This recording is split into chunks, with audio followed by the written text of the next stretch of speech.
საბჭოთა რუსეთის მიერ საქართველოს დემოკრატიული რესპუბლიკის ოკუპაციისთანავე ქვეყანას დახვრეტებისა და დეპორტაციების უწყვეტმა ტალღებმა გადაუყარა. სხვა ჯგუფების მსგავსად, საბჭოთა ტოტალიტარული სისტემა განსაკუთრებულად ემტერებოდა თავისუფალ ხელოვნებას, უფრო მეტად კი წერილებს, რომელთაც ხშირად არჩევანი უნდა გაეკეთებინათ რეჟიმის სამსახურში ჩადგომასა და სასიკვდილო განაჩენს შორის. 1924 წლის ანტისაბჭოთა აჯანყების შემდეგ დახვრიტეს 6 მწერალი.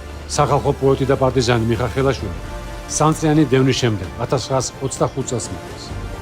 1937-38 წლების დიდ სტალინურ ტერორს შეეწირნენ მიხეილ ჯავახიშვილი, ტიციან ტაბიძე, პაოლო იაშვილი, ნიკოლო მიწიშვილი, ათეულობით სხვა მწერალი და ლიტერატორი.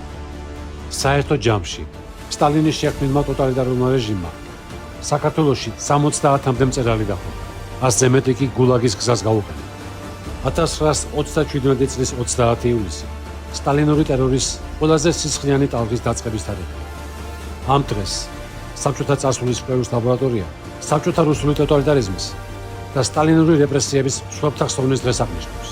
ვიკრიბებით ჩეკას სახლის წინ, ინგოროყვას ნომერ 22-თან. კითხულობთ რეპრესირებულთა სიებს და პატივს მივაგებთ დაღუპულთა ხსოვნას. შემოგვიერთდით, ერთად ვიზრუნოთ საბჭოთა რუსული ტერორის მსხვერპლთა ხსოვნის უტავსაყოფად.